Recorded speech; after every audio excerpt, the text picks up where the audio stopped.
AI won't replace your CFO. It'll multiply your CFO. What does that look like? For every intellectual task, for sure, the AI will do a better job of it. So my answer right now is that it really depends on Facebook. When it first got started, it had this idea that what it's trying to do is map the social graph. In graph theory, there's like weights and edges. And you have a friend relationship, you have the edges, but you don't have the weights. And I thought, why not have a market economy around the weights? What if you can only have one friend at a time, but everyone has to bid basically real time to be that friend? So that's how Friends for Sale came to be. And people played it like a game. The world unfairly rewards people who are like really good at like the exceptional, right? But it's really, really difficult to be the best at any one thing. And before FP&A, I did games, and then I did a mobile company, and I went to Sandbox explicitly because I've dealt with mostly software, done a marketplace most of my life, but how many people with my background will have ever had experience of constructing and operating retail stores? And that is a thing that led to Runway and FP&A. So finding the Venn diagram of different things such that you can be the best in the world something is like really valuable.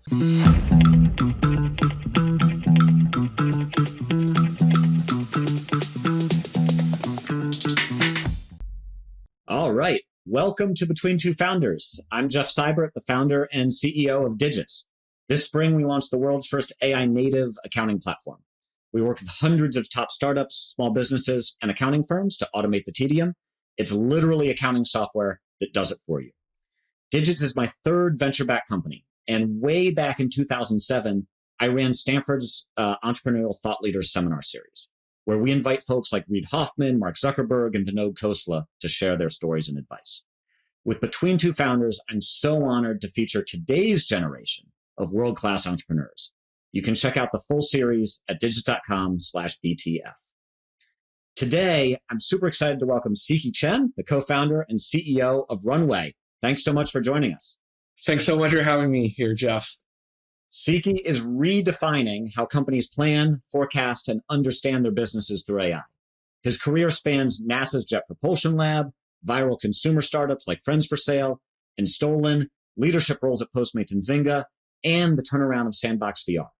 He's now on a mission to build AI-native finance infrastructure and to multiply, not replace, the modern CFO. So let's jump right in. I'm curious, you've had this career that spans rocket science to gaming to AI finance, but I want to start way back at the beginning. What did you want to be when you were a kid? I wanted to be an engineer, oddly enough. Nice. I remember, I think I decided that was a good thing to do in the sixth grade when my dad bought me a copy of Visual Basic 4.0. And just left it with me there. And I had no other games or anything else to do. So I installed it on my computer and decided, we can build maybe a version of Minesweeper or Blackjack. And I was like, this is cool. This is so dope. And so along with the early days of the internet, started making pages for GeoCities. And with my fellow nerds, I decided this is really fun. Maybe we can get paid to do this. That is awesome. And it's too funny because my story is actually quite similar. My parents gave me the book Mac Programming for Dummies in sixth grade. So we started, I guess, at the same time, opposite platforms. Yeah, in the sixth grade too? Yep, exactly. That's really funny. And so your full career, you started at NASA, literally putting cameras on Mars. I guess, how did that draw from your engineering days? Like, what drew you to NASA? Honestly, I've told the story before, but it was pure nepotism. My dad's friend was working in a machine vision lab and needed a summer intern, and he owed my dad a favor, and my dad would never like call on that favor. So he was like, I need to, get pay my dad back somehow. I was like, okay, I have the slot for this intern, and I'm gonna have your kid take it. So that's really what it was.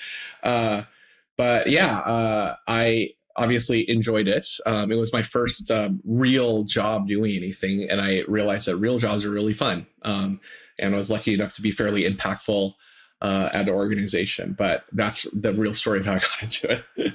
That's great. I love that. I'm curious, like, how did that experience shape then your entrepreneurship career, your startup career? I realized that the fun of building something is when you can make a real impact. And there's nothing more impactful than feeling like, oh my God, I have code running on Mars, and I'm actually helping to move the discovery of what we know about the solar system forward. And so one of the big things that it made me realize is that I can actually build things. Mm-hmm. And so, we ended up automating 3D simulation for the Mars Science Laboratory. At the time, it was called Curiosity. And so I built this system that, as it landed, it was able to detect where the positions of the various craters are, and from that recover the pose of the spacecraft in 3D. And I think some of that technology ended up being used for the ultimate landing system, because you couldn't get real-time data or control, with the speed of light. And so you had to completely autonomously land this thing. And so I think the main thing is it gave me confidence that, in fact, if I can be sufficiently motivated and know that what I'm building has a real impact, I can really build things. And so the confidence that it gave me to be independent and build something real is the big thing that I got out of that experience. That's so interesting, because you've also since written, you often have felt like an imposter despite a lot of these big achievements. I'm curious, where did that come from? The feeling of being an imposter. It's a combination of, well, one, being an immigrant. So, I'm Chinese, and I moved here when I was 4, and I lived in Salt Lake City and Utah, Salt Lake City, Georgia, LA.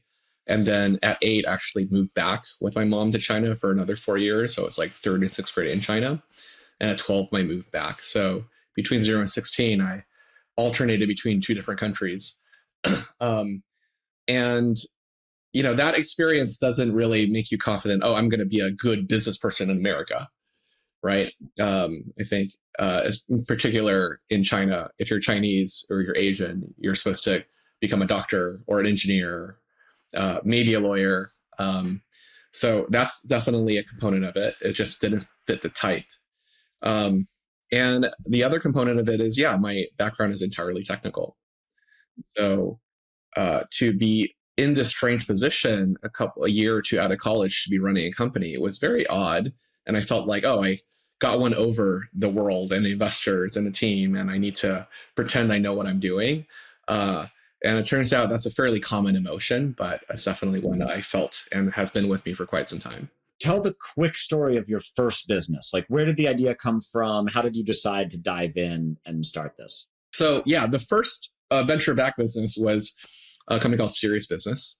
This is founded in 2007. So I was 2 years out of college at the time, and it got started because I moved to San Francisco. I joined a startup called PowerSet. It was one of the early search engines. Bing eventually acquired them to make up most of the early Bing team. And right around when I moved to the city, Facebook in May of 2007 announced the Facebook platform, F8. And I thought, this is a really interesting opportunity. And the inspiration for this company came when I was hanging out with a bunch of Y Combinator founders. I think this was maybe the second batch of Y Combinator. And I don't know, I was just at this party and we're playing a game, and the game was Diplomacy. And I had a really good time. It was a very social game. The entire gameplay is you have to interact with people. And every turn took 3 hours. So I thought, well, what's a version of this I can build on this platform that is social, that is asynchronous? And I decided Diplomacy was like too hard to build for one person. So I ended up building a version of what is, now we call Mafia or Werewolf. And the entire gameplay is like, all you do is you vote and then you talk. That's it, right? That was simple enough for me to build. And I launched that about I think it took 2 or 3 weeks to build. And I launched that. And pretty soon I got 10,000 users in like a day, and then 100,000. And this is when I'm still working full time at PowerSet. Nice. And then I was known as the FB Mills guy on the team for FB Millionaire, because it was printing money with banner ads, oddly enough. And so one of my eventual co-founders said, hey, we should build something together. I want to get in on this. And then we built Friends for Sale, we raised money for that company, and that's how that company got started. And so this is an incredible moment, because I vividly remember the Facebook platform in 2007. everyone was like, we need to build something on it. Like there was this sprint to build all of these apps. I, of course, chose the dumbest idea possible. I was like, I'm going to build a calendar app on Facebook. That went nowhere. There were some pretty popular ones back then. I remember, like, there was a birthday calendar. That was a pretty popular, right? Was that yours? Yeah. Mine was too ambitious. I wanted to build like all of iCal on Facebook platform. Oh, man. Yeah, total fail. So Yeah. you get huge props because Friends for Sale blew up. What was the secret there? How did you strike on the sort of viral mechanic that made that work? See, the difference between you and I is you chose to build something actually useful. That was my mistake. I agree. And I chose to build the dumbest possible thing, and that's the thing that won. So the inspiration was actually kind of theoretical. So I was a big Facebook fan. In fact, I met Adam D'Angelo maybe like 2005 or so. And I said I sent my resume in and asked for a job, and he never interviewed me, which sucks. That would have been great. We probably wouldn't be talking here anymore. On an island. The inspiration was Facebook, when it first got started, it had this idea that what it's trying to do is map the social graph, right? It wasn't about always about making the world more open and connected. I think that was a post news feed pivot. It was about, okay, there's this social graph in the real world. You have these relationships. So you can just map that. It's going to be really valuable. And I thought, yeah, that's like a really smart thing to do. But the thing about social graphs is that in graph theory, there's like weights and edges, right? I was a math major, so I think about things in those terms. And you have a friend relationship, you have the edges, but you don't have the weights, right? What is the intensity of this relationship? I thought, well, what can I do to recover the weights of this graph? And I thought, why not have a market economy around the weights? So the way to get a market economy going is you have to introduce scarcity into the number of edges of the graph. So that's how Friends for Sale came to be. What if you can only have one friend at a time, but everyone has to bid basically real time to be that friend? So the most valuable friend relationship is like Michael Jordan or something. And we made that into an app. And that became, people played it like a game. And that's how it got started. So that was the inspiration. I love this. And at that moment, so you've built this app, it's taking off, you have this company around it. Were you thinking like, I'm going to do startups for the rest of my life? Like, what was your mental model? So before we raised money, I think I told the story at least once. You remember back in the day, Max Levchin was in the same space, Slide. So I was still working at PowerSet. So I'm working at PowerSet full time. And I get this email from Doug, this guy Doug, who works for Keith Raboy and Max. And they're like, oh, wow, we really like what you built with Friends for Sale. It's like a real proper, like application. It's not just a toy. Would you like to meet Max? And I'm like, oh my God, are you kidding me? I get to meet Max Levchin. That's amazing. So I show up at their office and no one was in the office except for a receptionist. And I was like, hey, we're here for a meeting with Max. And they're like, oh, they're at lunch. So I'm like, okay. So, me and my co-founder, Alex, we waited there for half an hour. And then Keith and Max come back. We have a meeting there. And they're basically like, we want to buy your app. Because my friend, remember Superpoke? Mm-hmm. So my friend actually built that. It was my coworker back in San Diego, and they bought Superpoke. And they were trying to sell, like buy the company or the app. And there was no company; it was just the app I made, right? And they're like, "How much do you want for it?" And I said, "I don't know, $2 million." And I was thinking $1 million each for me and my co-founder. And they just kind of laughed at me. And I was like, "Oh, that's fine. I mean, we're making money. It's cool if you don't want it. I think it's a fair price." And then they started talking about how there's a recession coming and we can buy all of these companies for cheap. I'm like, what? And then he started talking about his body fat percentage. I'm like, this is the weirdest meeting ever. But anyway, I think at some point he said, I was talking about revenue. And I said, well, we're making revenue, we're profitable. And I think he said, well, don't confuse revenue for success. And at this point, I was a little upset. And I said, I think you guys should not confuse a lack of revenue for success. And the meeting was pretty much over from there. Anyway, I tell this story because, like, you know, Keith messed it in my last company, his company. But the funny story is the next week, I met a different founder in the same space. And he comes up to me. He's like, I had the strangest meeting with Slide. I was like, what happened? Well, they started the meeting as you're talking about recession. I'm like, oh my God, it's a script. Anyway, so that's before I started the company. But I wanted to sell, really, because I had no money then. But at the same time, if nobody wanted to buy, I thought this is my opportunity to start a real company and be a real founder and CEO. And that's what ended up happening. That's really cool. That's awesome. So you've also written since every startup dies from a personality quirk of its founder. I'm curious, what did you learn about yourself in these early startup experiences? I feel like I learned so much, particularly in the last 5 years. But in that first year, I learned that you actually have to start a business is a big thing, right? I think earlier, if you look at Facebook, what was underappreciated is that they were monetizing really, really early. And, you know, we were monetizing fairly early too, but I always thought of it as like a product company first. And in particular, we didn't realize what business we were in. I didn't really think of ourselves as a games company until maybe a year into it.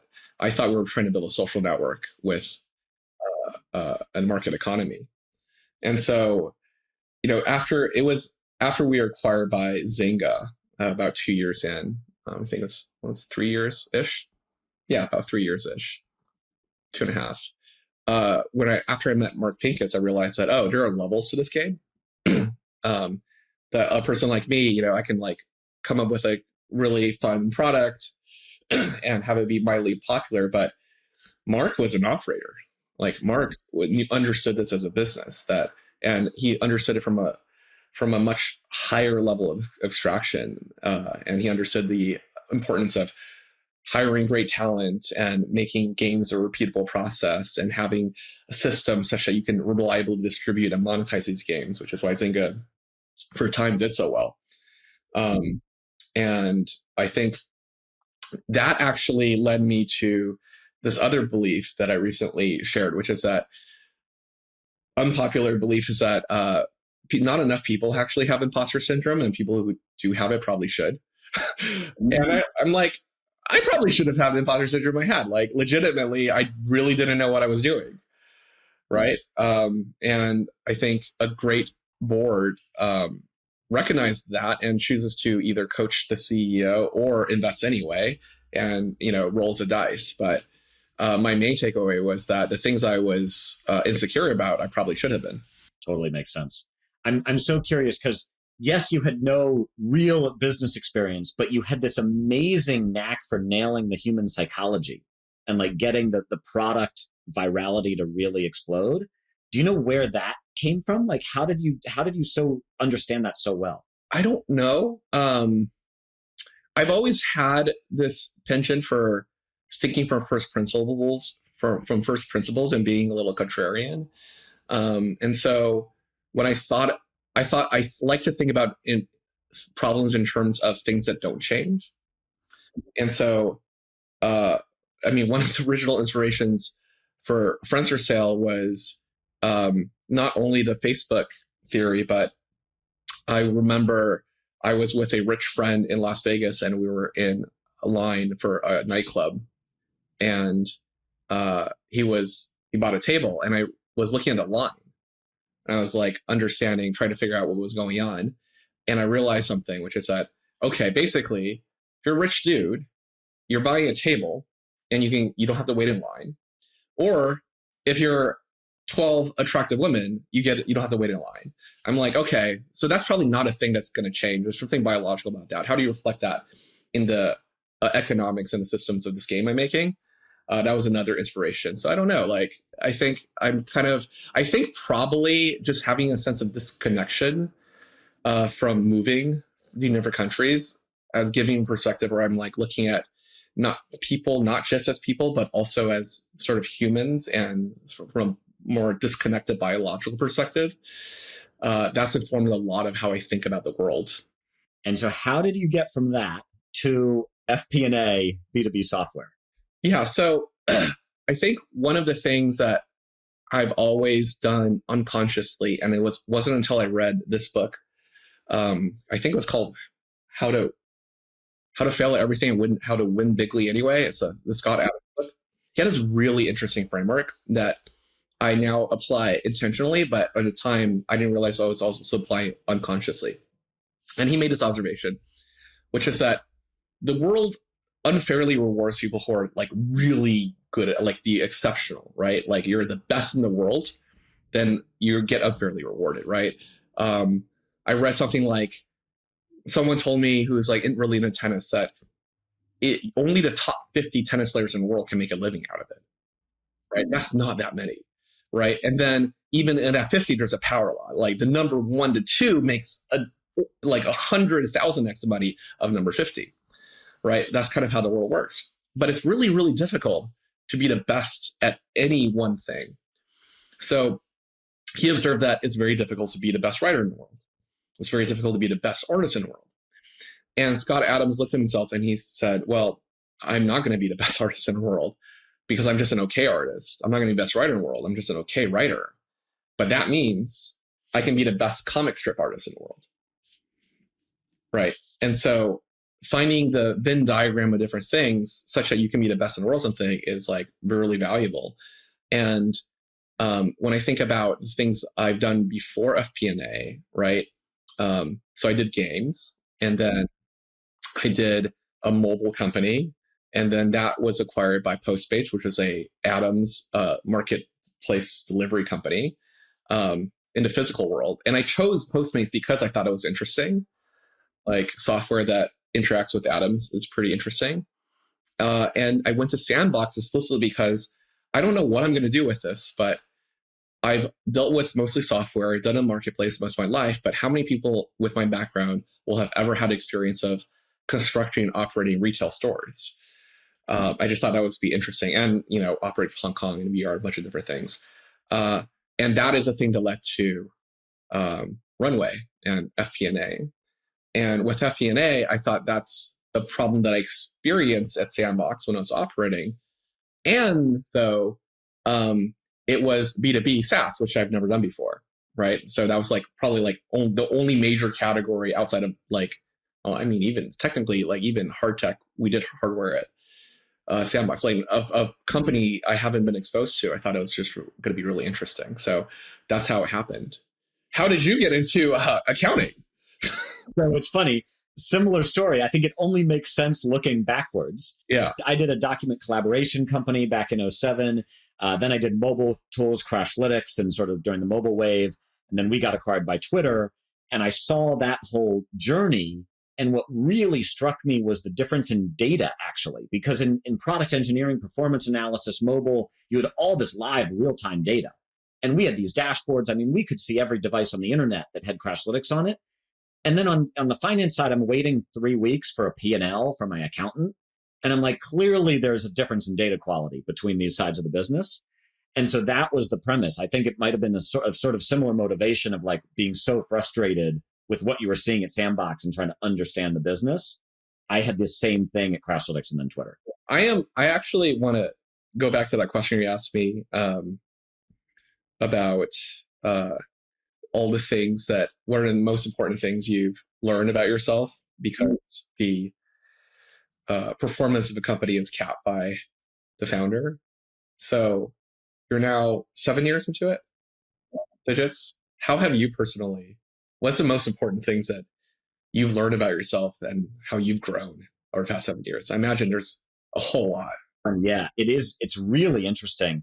And it's been such a long journey because my prior 2 companies were both 16 months start to end. Man. Yeah. And we spent with Digits, we spent 5 years just heads down building. Like pre-revenue, had no customers, nothing. And so I'd say what I really learned is that in my view, most startups actually fail due to a lack of vision and a lack of execution. And so basically, if you're chasing a big enough market with like a big enough product opportunity, why would you fail? you either run out of money or the team breaks down or you're unable to build it. It's an execution issue. And so when we set out to do this, I mean, we realized in order to change accounting, you have to build a whole new GL. That's a 5-year endeavor. And so you need to structure the team and the sort of just the mindset to like go on that journey together. And so I think that was a lot of it. It's just like literally, how do you run the company? How do you keep the priorities in focus? How do you keep the team in a high trust, like collaborative environment? So that's probably been the biggest thing I've focused on at Digits compared to the other companies. How have you personally changed or grown? That's a great question. I feel like it's so hard to say in the moment. Yeah. I mean, because you've been on a 5+ year journey now with Runway. Yeah, we're 5.25. Yeah. What would you say? Do you have something that you think like flipped with you? Oh my God, a lot. I mean, it's been, half a decade. So lots of ups and downs. The biggest thing the most impactful thing has been finding the right balance between collaboration and trusting one's own intuition. And probably the most impactful thing for me is understanding empirically that I've actually deeply undervalued my intuition and judgment. And this is like not popular to say, right? Because like, this is not, if I write a LinkedIn post about this, is not going to be the most viral thing because it just doesn't sound that good or that appealing, but it's nonetheless true. So we all have different superpowers. And when we have a superpower, I think one of the expressions of that superpower is that when you have a superpower, things come to you fairly quickly, and the things that come to you are fairly unique, right? And by default, when we don't value things that come quickly, right? We value the things that come with like effort and time.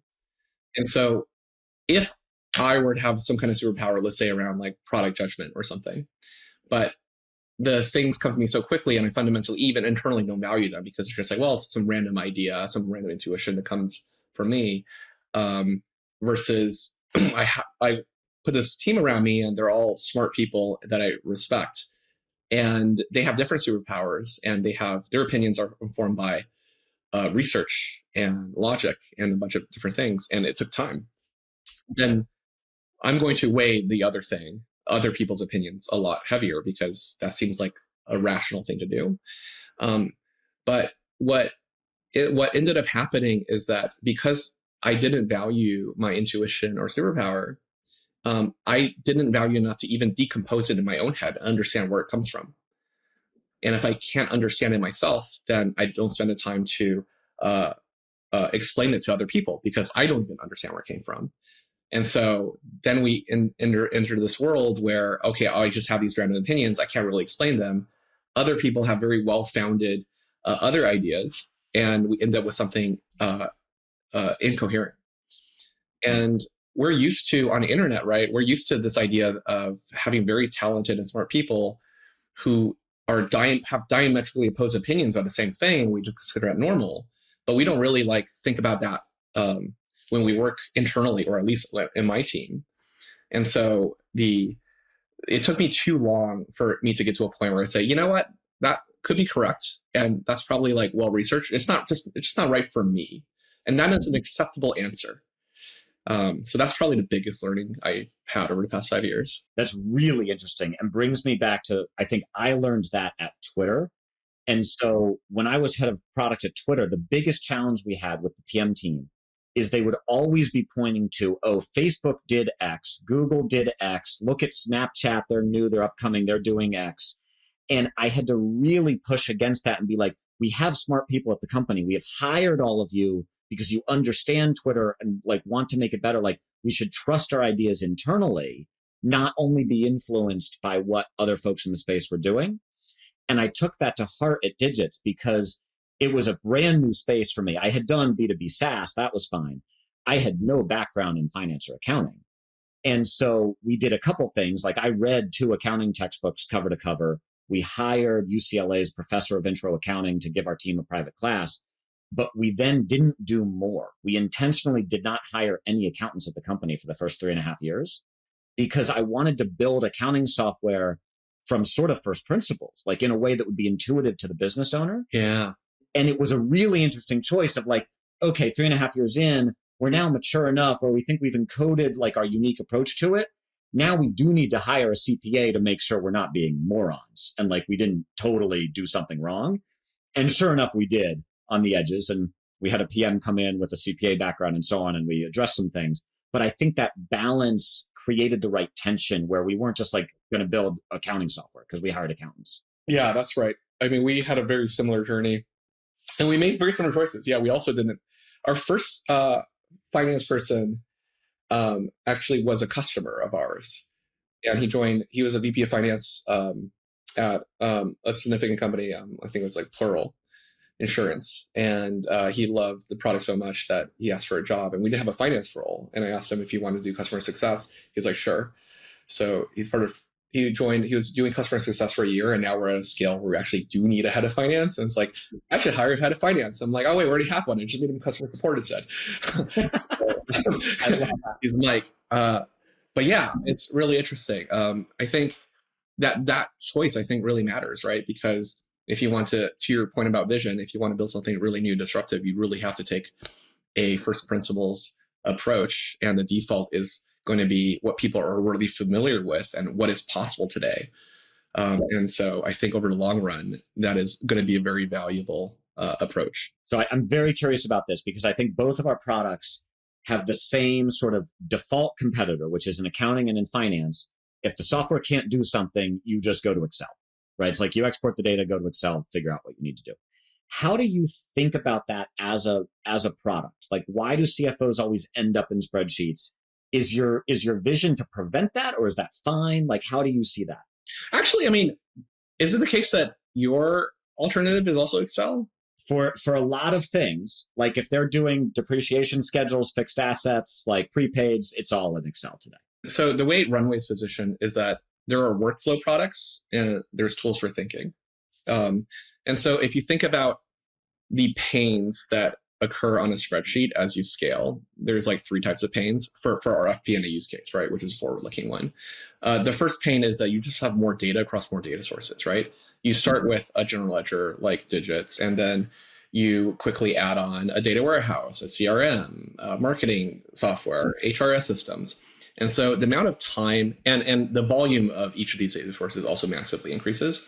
So just the amount of time it takes to actualize your spreadsheet every month becomes time consuming.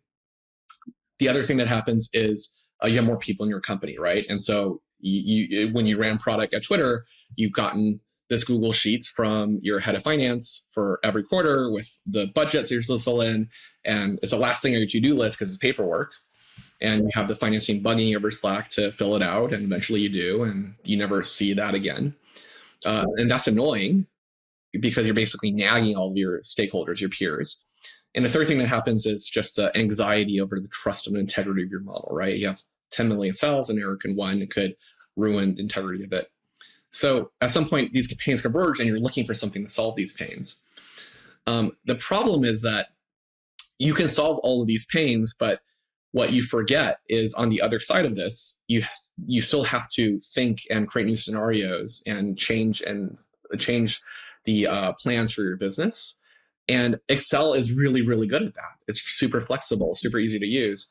And the thing that you bought, while it solves all of these pains that were present in Excel, doesn't do the thing that Excel does. And so the most surprising thing we've learned about a space is that every single customer we've ever spoken to, they get on a platform that solves these problems, but they can't get off their spreadsheet, which is the whole point of buying this platform in the first place. So the challenge is, how do you build something that is as good as a tool for thinking as Excel and solves all of these pains? And that's very much a design and engineering execution problem. It's very difficult to do, which is why we think it hasn't been solved yet, but that's what we're trying to do at Runway. And so your vision is the Excel fallback shouldn't be necessary in the long term. Right. And there's empirical examples of this, right? And there's a lot of, if you look at our videos, a lot of these ideas are reflected in what we built so far. But you think about what Airtable or Notion or Coda has done, right? You can think of what they've done as unbundling one of the use cases from Excel. by choosing different primitives, right? The raw primitive in Excel is a cell. But if you choose a different primitive as like a table or a row, you can build a very powerful platform on top of that. In the same way, business simulation and planning, you can choose different primitives in a cell. You can choose like a driver or a row. You can have time as a native concept. When you have a discontinuity in an input, like conversion rate, you can connect that to some kind of product roadmap or business intent. And so you can really make things a lot more accessible and understandable if you choose better primitives. Figma is a really good example too, where you think about Figma is not just a design tool. One of the more powerful things is this idea of components and master components, right? And what that does is it exposes the power of software engineering, polymorphism, and inheritance to a designer visually.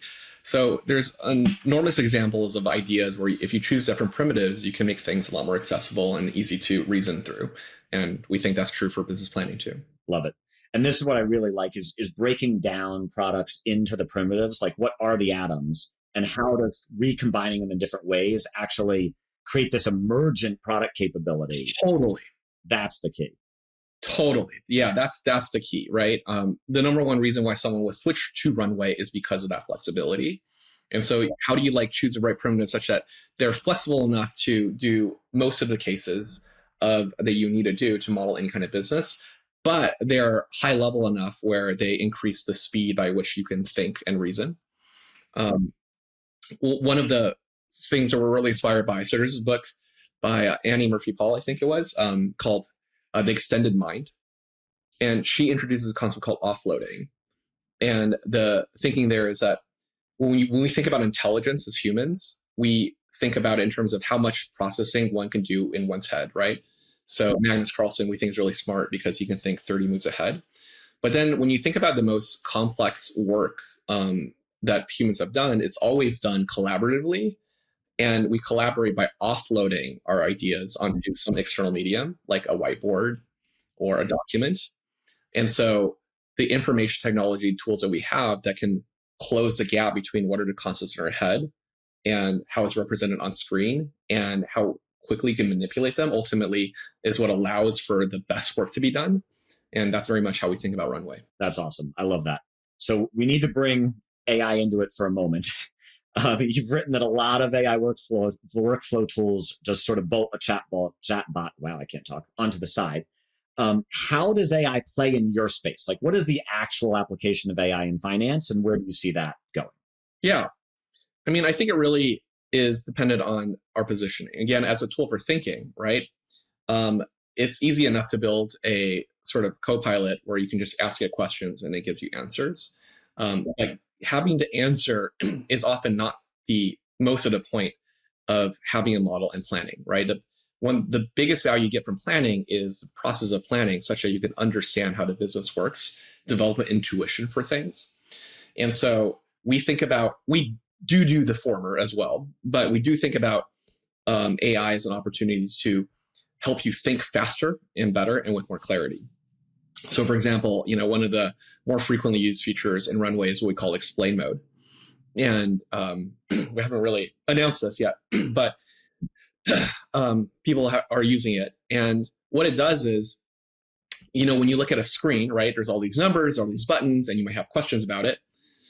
And one way of doing it is you ask the chatbot questions. And the problem with that is that it doesn't do anything unless you ask it. And often you don't know what to ask. So we thought, what's a way for us to proactively give you that context? So the way explain mode works is you hold down the option key and you move your mouse over the screen. And anything you hover over is basically like an AI generated tooltip. So it'll just start talking to you and says, like, this is what this button does. This number in July represents X% month-over-month growth and is driven by these variances. Same for BVA. And that works for any surface area in the product. And it basically is like a cursor that talks to you. And so those are some of the examples of how we think about AI as not just like an answer engine, but as a clarity engine. And then the reverse of that is that, instead of like anything that you can interact with Runway, whether it's writing a formula or customizing a chart, you should be able to option click and say, I want to change this in natural language instead. And that's also a very different expression than a co-pilot. That makes a ton of sense. I love the explain mode concept. That's very cool. I'm curious how, like, what is the end game here? So you've said AI won't replace your CFO.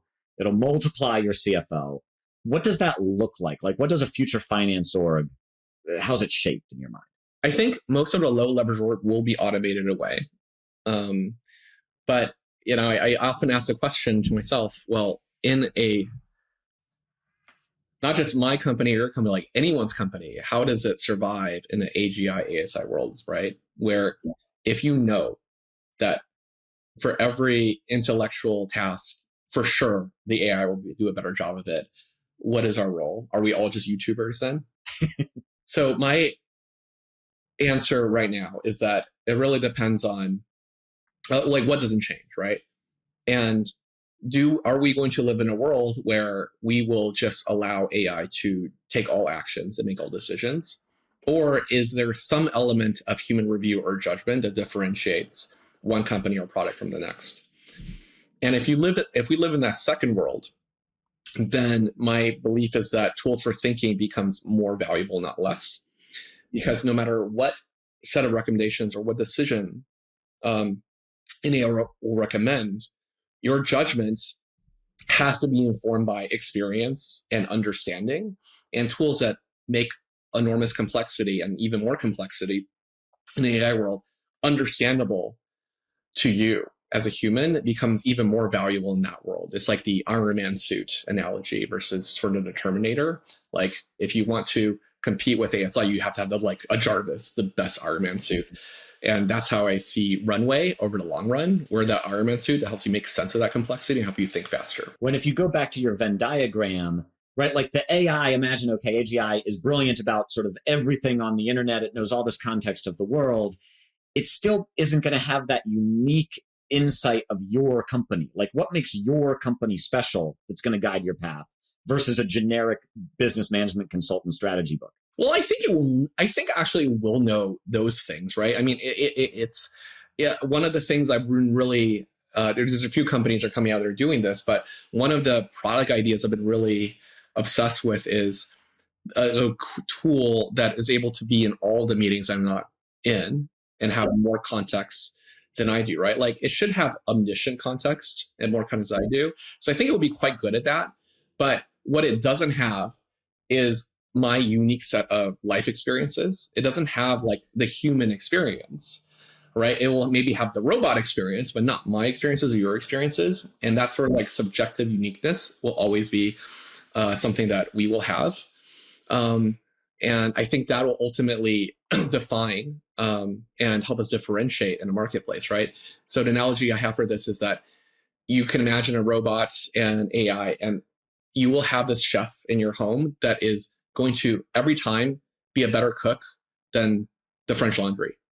But you will still go to the French Laundry because you know that it's Thomas Keller cooking. And it's probably going to be like 10 times more expensive to go there in that world. That's how I think about the role of sustainable competition in ASI. Like you may be able to buy Runway, but it's not the Runway made by me or the team that you know. And there is, I think, going to be some value in there in that subjective taste that you will value. Well, it's a return to the artisanal, handcrafted, slightly imperfect. Like there's something charming about that and unique about that than just some mass-produced cog. Totally, right? Like we have plastic bags are basically free. Birkin bags are more valuable than ever. I think the same. Everything will become a luxury good, is basically my thesis.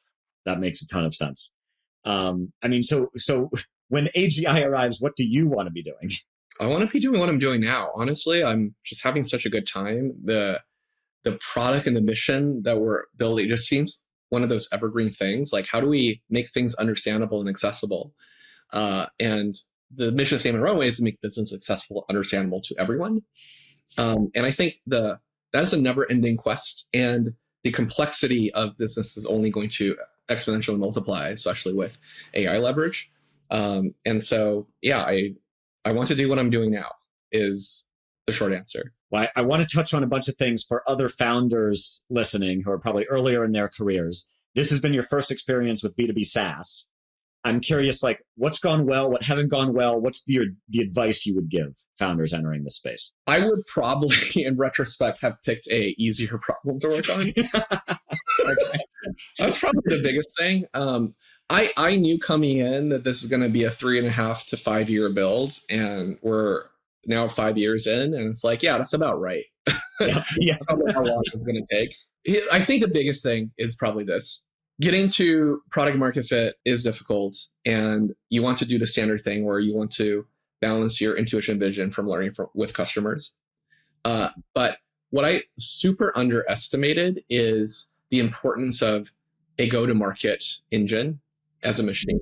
I was hoping to learn this, and I definitely learned this when I started the company. But what I underestimated is you have to build 2 products in a B2B SaaS company. You have to build a product, and this other product is this machine that is your go-to-market engine. And it's going to be different as the channels change, as the market changes. But that is like at least half of the work. And by default, when you're in consumer, right, you build a product and you can buy some paid ads and you hope virality, and word of mouth takes off. It just doesn't work that way in B2B SaaS, especially if you have a outbound sort of like sales-driven motion. That is its own product that you have to build, and you have to find the right people. You might have to run through a few VP of sales. The other thing is whenever you're entering a brand new space, again, it's like very easy to underestimate your intuition. Like, for example, how I sell, right? I was like, well, I don't know anything about sales. I just talk to founders and CFOs and they buy it. But as it turns out, like there's a lot of detail in every word that you say and don't say that has to be offloaded. And so you can't just assume that, oh, someone else is a sales professional and they know more about sales than you do. They probably do, but not about selling your product. So the amount of detail you have to offload, I very much underestimated for quite some time. That makes a ton of sense. And I wanted to talk about people for a moment. You've now hired across a whole range of companies over the course of your career.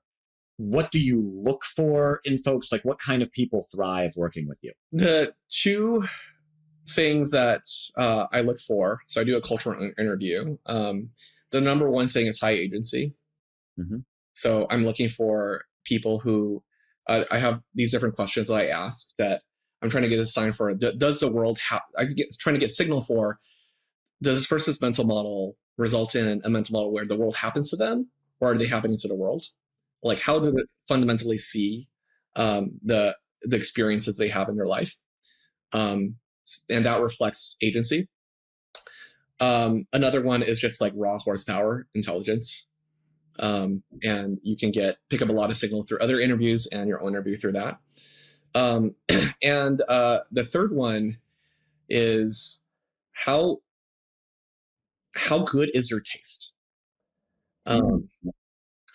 And taste is ineffable, right? But you want to have someone who you can trust to make the right decisions. And that counts for a lot, because if you are constantly offloading your taste to every individual person, it's not going to be a very scalable, effective organization. You want everyone to have relatively aligned tastes, actually. So like there is something to diversity of thought within some limits, but like there is a real cost to that. And the real cost is like alignment. And in startups, it's often better to make a decision and just try it out and learn rather than try to get to some consensus from wildly different starting points. Totally agree. How do you judge taste in an interview? Like that's one of the single hardest things. I want to know, for example, why do they like the products that they like? Like, how do they think about it? What drives them? Like, are they able to decompose the reasons why they like things versus not? I look at the work they've done. You can actually also get a lot from writing. So for a really long time, and we stopped doing this because we have different questions now. For a really long time, we actually asked for a writing sample from every person. And writing, like it's not just an individual skill, right? Like language is the entire basis of AI, right? And so you can really get a lot of signal from someone's writing in terms of how people think, how their mind works, how deeply they think, what is their style of communicating their ideas. Every piece of writing is a product. And so you can get a lot of signal around tastes just from writing alone. I totally agree with that. And one of the biggest things I've learned is there are many skills you can pick up at a job, particularly when you optimize for really smart people. They can learn a ton of stuff. At least in my career experience, you cannot teach someone how to write. They will either come to the company sort of knowing how to write or not. And I think it's a skill that if you don't really hone in high school and college and maybe shortly thereafter, it's very, very hard to pick up later in a career. Yeah. Writing is thinking. Thinking is writing. Exactly. I describe it as sort of clarity of thought in interviews. Like when you ask a question, does the person get to the point and answer it concisely and then like have an arc to their answer and end? Or do they sort of ramble on because they sort of lack the way of thinking about the answer to the question? Having a theory of mind, right? Like people who, when they hear a question, they can like infer the question behind the question and really get to a satisfying answer and structure it. Those are difficult skills. You can get that from an interview and you can get that from writing too. I want to touch back on sort of your go-to-market engine because I completely agree with you. A couple questions there. I mean, so when you're in a 5-year build, and a lot of SaaS tools now are longer builds because you have to do something interesting where it's not just like a flat wrapper on top of some other platform. How do you time the go-to-market motion?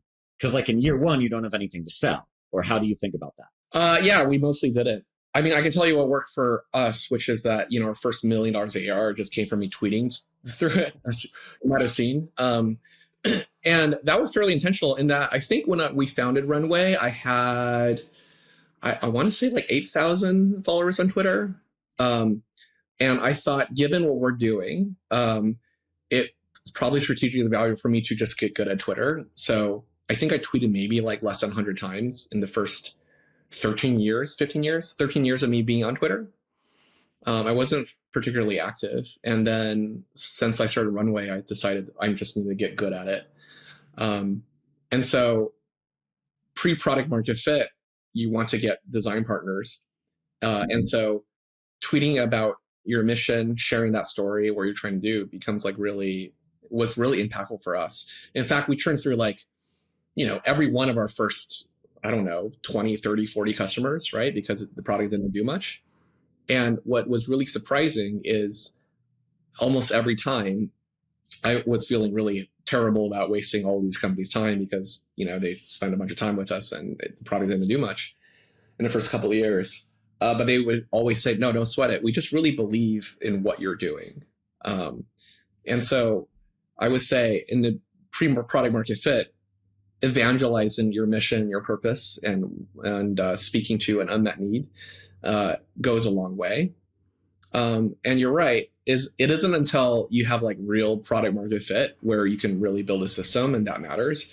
And I would say roughly around when you have like first 10 legitimate paying, very happy customers where you want to start thinking about this. And around 100 is when you really need to get serious. All right. I want to bring it back to sort of where we started with viral products. Now you're in B2B land. Have you ever tried to add any viral features to Runway? Have you thought about how you could make viral B2B software a thing? Not in a significant way. There's obvious things that are viral about Runway in that, people use it for their board meetings and their investor updates. And so making that experience nice is a component of it. But that hasn't been much of our focus because just the surface area is so wide, right? Like you have to build half of Notion, half of Excel, and then half Workato just to get your foot in the door. Like it's pretty daunting. So you can't prioritize everything. So not yet. And I also think that the best virality is just happy customers, right? And especially in this space, as you know, like finance is fairly close knit, and if something works, people end up telling their friends about it. So that's been our focus. But it is a humbling experience. Like I look at, all of the incumbent products, I'm like, wow, they're like not very good. And then you start building, it's like, oh, there's a reason for that. It's because you have to build so much. Right. And so then you have to choose like a sort of perpendicular path to make sure that things that you are very good at really matter. So yeah, it's very different from consumer. You did, I will say, you launched a legendary marketing website. And then I think more recently dialed it back a bit. What was that story? To be fair, when we launched and we were working on this marketing site, we said this marketing site is probably going to like be good for about 18 months. And that's pretty much like we were spot on that. And the thinking is, I think Julie Jewell had a great breakdown of like, this is like a very common pattern with companies. And look, when you're early and no one's ever heard of you, you want to like, the alpha is in getting visibility such that you're on the map at all. And so we built this, pretty over-designed, very innovative experience. And that was highly viral. It got many, many millions of impressions on Twitter, and like we won a Webby for it. It's still up on flight.runway.com. Nice. What we learned is that, it got a lot of visibility. But then as we go up market and CFOs look at it and they're not quite sure what it does, right? Is this like a flight website? Are we doing, are we competing with digits? Like, right. What is it? Right. And so we got the benefit of the initial sort of virality, but now we need to say we're on the map. When people are now looking for a solution though, and they're searching, how do they actually understand what we do and how to make a purchasing decision, whether to reach out? And so we redesigned it for that purpose about 1.5 years in. We launched it about a quarter ago, and I think our conversion rate roughly doubled. Nice. Okay. Yeah. Which is predictable. So it's a fairly common thing. The initial thought was also, okay, how do we stand out and look different? We did that, but I think as you scale and you have a better understanding of what people want, clarity trumps it. I think that is great advice. So I want to end with one final question, which is now sort of flashing back over your career, almost 20 years or so. What's a piece of advice you would give your younger self or to someone just starting out today in tech? It's really hard for me to answer that because, honestly, when I look back on my career, at least for me as a person of one, it's hard for me to figure out how I can get the same learnings without just going through the experience and the pain. I think my one thing is probably the thing I learned most recently, which is that you need to understand what your superpowers are and you need to protect it. And the thing about advice that you will hear or read online is that most advice is advice, not because it is correct, but because it is popular and viral. Advice that doesn't sound good or is not generally appealing is unlikely to be popular. And so it is very important for you to keep your own counsel and trust in your own superpowers and intuition while having a good balance between that and learning and be open-minded. And it's just really, really hard. So get a coach, meditate, and understand that your outcome is going to be limited by you. And that's the hard reality of it. And you may not get all of those learnings in your first company or your first couple of companies, and that's okay. Awesome. Well, Siqi, thank you so much for joining us. This was an amazing chat. Really appreciate it. Thank you. Yeah, I really enjoyed this, Jeff.